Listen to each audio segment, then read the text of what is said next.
Di zaman kekacauan brutal tanpa akhir, di mana hanya kekuatan mentah yang mendikte hukum dan kebenaran, seorang pria bangkit dari tanah yang basah oleh darah, berdiri di puncak tertinggi kekuatan militer, sang penakluk legendaris yang dikenal sebagai Usura. Namun, seorang komandan musuh mengejek kegilaannya, bertanya apakah ia datang untuk mati, dan memperingatkan bahwa tidak ada satupun pejuang yang bisa menghentikan 100.000 pasukan. Meski begitu, Usura hanya menatap tanpa gentar pada jumlah besar tersebut, bertanya apa hubungannya angka-angka menyedihkan itu dengan dirinya. Ia mencemooh sang jenderal, menyatakan bahwa dirinya tak akan pernah bisa dikalahkan meski dalam 1000 masa kehidupan. Sang jenderal menggertakkan gigi karena geram dan memerintahkan anak buahnya untuk mengambil kepala Usura. Tetapi bahkan tanpa senjata, kekuatan Usura mutlak. Sebuah serangan tunggal meluluhlantakkan garis depan dan menghancurkan barisan mereka dengan mudah, tidak menyisakan apapun selain kehancuran. Para penguasa di era itu tumbang satu persatu hingga ia berdiri sendiri, telah menyatukan seluruh negeri di bawah kekuasaannya. Kini di ibu kota kerajaan Sur, Muel, seorang bawahan berlutut, mempersembahkan ucapan selamat atas penaklukan tersebut. Ia mencatat bahwa dengan semua musuh yang telah dikalahkan, tidak ada lagi yang perlu ditakuti. Namun Usura memotong pembicaraannya, menuntut penjelasan mengapa ia sebenarnya dipanggil ke sini. Sang bawahan tersenyum, mengingatkannya bahwa ia adalah satu-satunya raja dalam sejarah yang menyatukan dataran rendah melalui kekuatan murni, dan bahkan gelar dewa perang tidak lagi cukup untuk menggambarkannya. Maka, ia menyodorkan sebuah kitab rahasia terlarang yang misterius, mengklaim bahwa hanya Usura yang memiliki kekuatan untuk menguasainya. Usura meraih relik yang bersinar menyeramkan itu, dan saat ia menyentuhnya, darah mulai menetes ke dalam kehampaan, sementara rantai spektral meledak keluar untuk mengikatnya, mengunci erat pergelangan tangannya dengan bunyi retakan yang memuakkan. Matanya membelalak dalam kesadaran tiba-tiba saat energi kegelapan melonjak melalui tubuhnya. Sementara itu, sang bawahan mengungkapkan bahwa ini adalah jebakan untuk merebut kekuatannya dan dengan dingin menyuruhnya menerima nasib. Namun Usura justru tertawa, auranya berkobar dengan intensitas yang mengerikan, menyatakan bahwa ia adalah mandat surga itu sendiri dan perwujudan dari kehancuran. Sang bawahan panik, berteriak pada yang lain untuk mengaktifkan penghalang. Namun Usura menerjang maju, tinjunya bersinar dengan niat mematikan. Dengan satu pukulan yang menghancurkan, ia mematahkan pertahanan sang bawahan, membuatnya terpental ke udara. Sang bawahan berteriak tidak percaya saat gelombang kejut masif dari energi merah darah merobek ruangan tersebut, mencerminkan kehancuran di genangan darah di bawahnya. Sementara para prajurit di sekitar menonton dengan teror murni, mereka tumbang dalam ketakutan, mempersembahkan salam terakhir yang putus asa saat mereka menyadari bahwa mereka sedang bersujud di hadapan Raja Sur sejati yang tak terhentikan. Demikianlah kehidupan Raja Tinju legendaris itu berakhir dengan tiba-tiba dan sia-sia, hingga sebuah perintah sistem misterius berkedip muncul, menanyakan apakah ia ingin berpartisipasi. Ia menghancurkan antarmuka tersebut dengan satu pukulan marah, bertanya-tanya apa yang sebenarnya terjadi, sementara seorang pemandu kecil yang melayang muncul memperingatkannya akan keberadaan yang mengerikan. Seekor naga merah raksasa menerjang dari bayang-bayang, memaksanya menghunus pedang untuk menangkis serangan itu. Ia mengumpat pelan, nyaris tak mampu bertahan saat binatang itu mempersiapkan napas api neraka yang mematikan. Ia menyadari dirinya dalam masalah serius saat semburan api menghanguskan lantai. Namun strategi pemandunya bekerja, menganalisis serangan dengan kecepatan kilat, dan menyelesaikan analisisnya, memberinya buff resistensi api yang masif. Ia berputar, menghindari api dengan presisi sempurna, dan mengangkat pedangnya, memanggil pedang suci Aion, melepaskan penghakiman surga yang membutakan, yang menghantam naga itu dengan kekuatan ilahi. Binatang itu tumbang. Misi akhirnya selesai saat ia mendesah lega bahwa bahaya maut telah berakhir. Ia bertanya pada rekannya apakah dia baik-baik saja. Namun rekannya hanya mengingatkan bahwa mereka hanya memiliki puncak menara yang tersisa, mendesaknya untuk bergegas agar mereka akhirnya bisa kembali ke keluarga mereka. Ia tersenyum, setuju bahwa mereka harus menyelesaikan ini.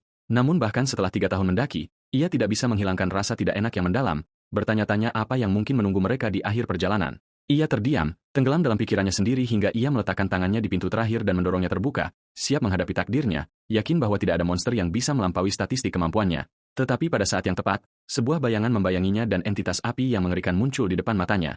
Ia menatap bingung, bertanya siapa mereka, saat ia menyadari bahwa ia berdiri berhadapan dengan seorang pria yang terlihat persis seperti dirinya. Ia tergagap, bertanya apa yang terjadi, bertanya-tanya apakah orang tua ini sebenarnya adalah bos terakhir, saat pria itu berdiri di sana memancarkan aura kekuatan murni yang tak tertandingi. Ia bertanya tempat apa ini, menyadari bahwa ia telah terjebak di sini. Ia terkejut melihat pria itu bisa berbicara, menyadari bahwa ia sedang berhadapan dengan monster dengan kecerdasan yang mengerikan. Maka ia menghunus pedangnya, menolak untuk menurunkan kewaspadaan. Ia menerjang, mencoba mengakhiri pertarungan sebelum dimulai. Namun pria itu bahkan tidak bergeming, dan dengan mudah menangkis serangan tersebut, menyatakan bahwa inilah akhirnya, saat ia melepaskan penghakiman surga lainnya. Tetapi ia terpana melihat pria itu ternyata lebih lemah dari yang ia duga. Pria itu mengejeknya, bertanya apa yang ia pikir sedang ia lakukan. Ia terengah, menyadari keterampilan pamungkasnya diblokir hanya dengan satu tangan. Ia mengerti bahwa bos terakhir tetaplah bos terakhir. Maka, ia membiarkan sistem mengeksploitasi kelemahan target, mengkalkulasi probabilitas keberhasilan yang tinggi. Namun tiba-tiba, sistem berteriak, error, dan mati. Tingkat keberhasilan merosot drastis hingga angka menyedihkan 0,43%. Meninggalkannya dalam keadaan sesak napas dan ketakutan saat ia menyadari pria itu adalah monster sejati. Pria itu menyuruhnya untuk tidak terlalu takut, mengklaim bahwa ia tidak membuang waktu melawan mereka yang tidak berharga. Ia bertanya dengan bingung apakah dirinya benar-benar tidak layak dilawan, sementara pria itu mengatakan kepadanya bahwa tingkat keterampilannya adalah sebuah lelucon, dan bertanya dengan tatapan gelap untuk apa tempat ini sebenarnya. Ia akhirnya menyadari mengapa sistemnya gagal, memahami bahwa tahap ini adalah ujian bagi kekuatan sejatinya. Ia tertawa, menyadari bahwa triknya tersembunyi di depan mata, tahu bahwa hanya dengan membuktikan nilainya ia bisa memberikan kerusakan nyata. Maka ia fokus, bertekad untuk membuktikan dirinya. Ia mengaktifkan sifat pamungkasnya, Chosen Hero, pahlawan terpilih, mendorong statistiknya ke puncak maksimum yang absolut. Ia menyerang dengan segala yang ia miliki, statistiknya mencapai batas. Pria itu memandang, terkejut oleh lonjakan kekuatan yang tiba-tiba. Namun ia mencibir, bertanya apakah ia benar-benar berani menantangnya dengan angka-angka sepele seperti itu. Ia menghantam udara dengan tinjunya, menyebut sistem itu menjijikan, mengatakan bahwa ia tidak peduli lagi dengan aturan. Ia bersumpah untuk menghancurkan seluruh sistem saat ia berteriak, menuangkan jiwanya ke dalam satu serangan terakhir yang putus asa. Ia memukul, menghancurkan antarmuka realitasnya saat jendela biru meledak menjadi serpihan.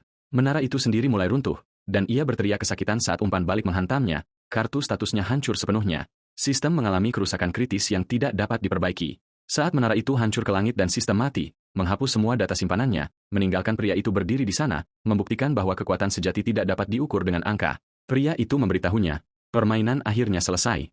Ia jatuh ke tanah, hancur dan kalah, membisikkan permintaan maaf terakhir yang hampa saat ia kembali ke level 1. 3 tahun lalu, aku dipanggil ke menara misterius ini, dan aku mendakinya bersama banyak kawan. Namun pada akhirnya, akulah satu-satunya yang selamat, sang penyintas tunggal. Pemanduku, Nova, bertanya apakah menaklukkan tempat ini benar-benar akan membiarkan kita pulang. Dan aku tidak bisa tidak bertanya-tanya apakah mendaki secara buta ini sepadan dengan risikonya. Namun Nova hanya mengingatkanku bahwa kembali mungkin saja tidak mungkin. Namun, ia bersikeras bahwa jalan kita masih memiliki makna yang lebih dalam dan bahwa perjalananku tidaklah sia-sia, sebuah secercah harapan. Tiba-tiba, seorang pria misterius muncul, dan aku dengan putus asa memeriksa jendela statusku, lalu inventarisku, dan bahkan log misiku, tetapi sistemku baru saja melakukan reboot, meninggalkanku dalam kejutan total. Semuanya musnah. Pria itu mengejekku, menyebut obsesiku pada angka-angka sebagai hal yang menyedihkan. Dan dia menyatakan bahwa jendela biru itu tidak akan pernah muncul lagi. Sistem telah mati. Aku memohon kepadanya untuk mengampuniku, merasa ngeri oleh auranya yang luar biasa, namun dia hanya mencibir, mengklaim bahwa dia tidak membuang waktu untuk mereka yang tidak layak dilawan. Dia menuntut untuk tahu tempat apa ini sebenarnya, bertanya padaku apa yang kupikir harus kulakukan untuk kembali ke dunia asalku. Dan aku mengaku bahwa aku tidak tahu cara untuk kembali. Benar-benar tersesat, aku katakan padanya bahwa satu-satunya cara adalah dengan menyelesaikan tahap akhir, final stage. Namun dia menatapku bingung dengan konsep, selesai, clear. Dan aku bertanya-tanya apakah pria ini adalah semacam peninggalan kuno. Jadi aku mencoba menjelaskan aturan dengan cara yang bisa dia mengerti, mengatakan kepadanya bahwa dia harus menaklukkan seluruh menara. Dan dia tertawa, menuntut agar aku menghancurkan setiap lantai tanpa terkecuali. Jadi aku menyarankan agar dia memulai dengan misi, quest. Betapa sederhananya, tapi dia malah menyeringai, bersumpah untuk menghancurkan seluruh menara berkeping-keping. Dan aku panik, berteriak bahwa itu sama sekali bukan cara menaklukkannya. Dia mengabaikanku dan melepaskan ledakan kekuatan murni. Dan seluruh menara mulai runtuh di bawah kekuatannya yang dahsyat. Dan aku menatap tidak percaya, bertanya-tanya apa yang sedang terjadi, meneriakinya karena menghancurkan menara tanpa alasan. Kekacauan total. Struktur itu runtuh menjadi puing-puing, dan aku terlempar, bertanya-tanya monster macam apa dia, berjuang memahami bagaimana dia bisa menghancurkan menara dengan tangan kosong. Kegilaan mutlak. Aku meneriakkan nama Nova saat aku terjatuh, dan dia tiba-tiba muncul, menangkapku tepat waktu, mencengkeramku dengan kuat. Dan aku bertanya di mana saja dia, tapi dia meminta maaf karena terlambat. Dia sibuk mengambil pedangku. Dia memperingatkanku bahwa kami harus segera keluar dari sana. Dan aku bertanya kepadanya apa yang bisa lebih buruk daripada menara yang runtuh. Tapi sistem mengalami malfungsi, memunculkan galat tentang akses abnormal, dan sebuah lubang hitam terbuka, mengancam untuk menghapus semua data menara. Dan kami menatap jurang itu, bertanya-tanya apa itu. Saat puing-puing mulai tersedot ke dalam lubang, pemandangan yang mengerikan. Kami nyaris menghindari tarikannya, tahu bahwa terseret masuk berarti kami tamat. Dan sistem memperingatkan bahwa tempat sampah sudah penuh, memaksa data keluar ke dunia nyata. Dan pria itu berdiri di tengah kehancuran melihat sekeliling, bertanya-tanya apakah dia baru saja menginjak sesuatu. Dan aku memperhatikannya dengan bingung saat dia bertanya apakah itu hanya imajinasinya sementara dia berdiri di sana bertanya-tanya mengapa tidak ada hal lain yang terjadi. Dan aku membentaknya, mengatakan kepadanya bahwa menghancurkan menara bukanlah cara untuk menyelesaikannya. Memperingatkannya bahwa bahkan untuk orang sekuat dia, ini sudah keterlaluan. Tapi dia melepaskan gelombang energi lainnya dan lonjakan kekuatan besar meletus. Dan dia menyeringai, menyadari bahwa dia akhirnya memiliki penerus. Dan aku merasakan deru kekuatannya. Tapi kemudian seorang tamu tak diundang muncul. Dan pria itu melotot padanya, mengenalinya seketika. Dan aku terkesiap, menyadari itu adalah Maiwalku. Dan dia menatap pria itu, memanggilnya bocah kasar yang menghancurkan menaranya. Dan pria itu mengertakkan gigi dalam kemarahan murni, menerjangnya, menuntut untuk tahu beraninya dia ikut campur. Tapi dia hanya menjentikkan jarinya. Dan gelombang kejut membuat pria itu terhempas ke tanah. Dan aku berteriak ketakutan untuknya. Tapi dia mengabaikanku, bertanya apakah dia tidak mendengar apa yang dia katakan. Dan dia menuntut untuk tahu apakah dia yang menghancurkan ciptaannya. Dan aku terpana melihatnya menumbangkan pria itu dalam satu pukulan, bertanya-tanya apakah ini masalah yang disebutkan Nova. Dan pria itu mencakar tanah, menyadari kebenarannya, dan dia memberitahunya bahwa dia jelas berbeda dari Maywal yang dia kenal. Tapi dia tahu satu hal pasti. Dialah yang membangun menara sialan itu. Dan dia tertawa, menyebut seluruh permainan berbasis angka itu adalah perbuatannya. Dan aku berteriak bahwa aku telah melakukan semua yang mereka minta, tapi dia hanya menatap menara dan permainan itu dengan jijik. Dan pria itu melompat menuntut agar dia mengirimnya kembali ke kerajaannya, dan dia menatapnya dengan tatapan dingin yang tahu segalanya, lalu tertawa memberitahunya bahwa dia benar-benar lucu. Dan aku bertanya padanya siapa yang memberitahu kami kebohongan konyol tentang menaklukkan menara. Tapi dia hanya menyuruhku untuk terus menghancurkan apapun yang kuinginkan, berjanji bahwa jika aku menghancurkan ciptaannya, dia akan mengirimku kembali. Dan dia mulai memulihkan data yang dihapus. Dan aku melihat dengan ngeri saat pemain boneka dimunculkan. Dan aku bertanya bagaimana mereka semua masih ada di sana. Dan dia tersenyum, mengungkapkan bahwa masih ada lebih banyak menara yang tersisa untuk dihancurkan. Dan aku melihat ke Cakrawala, melihat mereka ada di mana-mana. Dan aku mengumpulkan kekuatan siap untuk pertarungan berikutnya. Dan aku menerjangnya dengan semua yang kumiliki. Tapi dia menangkis seranganku dengan mudah. Dan dia bertanya padaku dengan seringai apa sebenarnya yang bisa dilakukan oleh sampah ini. Sistem sudah mati, tapi tantangan sesungguhnya baru saja dimulai. Karena mulai sekarang, menara yang harus kau hancurkan ada di mana-mana, dan masih banyak lagi yang tersisa di dunia ini. Uda berdiri terpaku dalam syok. Sementara ingatan rekan-rekannya yang telah gugur berteriak untuk terus mendaki, tapi dia hanya tertawa, mengklaim keseimbangan dunia terlalu stabil untuk dipatahkan. Jadi dia menerjangnya dengan segenap kekuatannya, tapi dia menangkis serangannya seolah bukan apa-apa, mengejeknya, bertanya apa yang bisa dilakukan sampah ini. Dia lepas kendali, berteriak dalam kemarahan melihat rekan-rekannya digunakan hanya sebagai alat. Dan dia menuntut untuk tahu mengapa mereka terseret ke dalam mimpi buruk ini. Tapi dia hanya menyebut mereka sebagai bagian dari dunianya yang sempurna. Dan dia memberitahunya bahwa dunia ini tidak stabil dan membutuhkan kekuatannya untuk tetap ada. Dia mengungkapkan bahwa misi-misi itu hanyalah kebohongan agar dia terus mendaki. Dan kemudian dia mengusirnya, mengatakan dia tidak butuh lagi orang tanpa kekuatan. Dia bersiap untuk melenyapkannya dan udah hancur, menyalahkan dirinya sendiri karena pernah memasuki menara. Andai saja dia lebih kuat, andai saja dia lebih bijak, dia bisa menghentikannya. Sosok itu berkedip dan dia melepaskan serangan terakhir yang putus asa, tapi dia hanya menyeringai dan pria itu melangkah masuk, mengejeknya karena berani menyentuh mangsanya.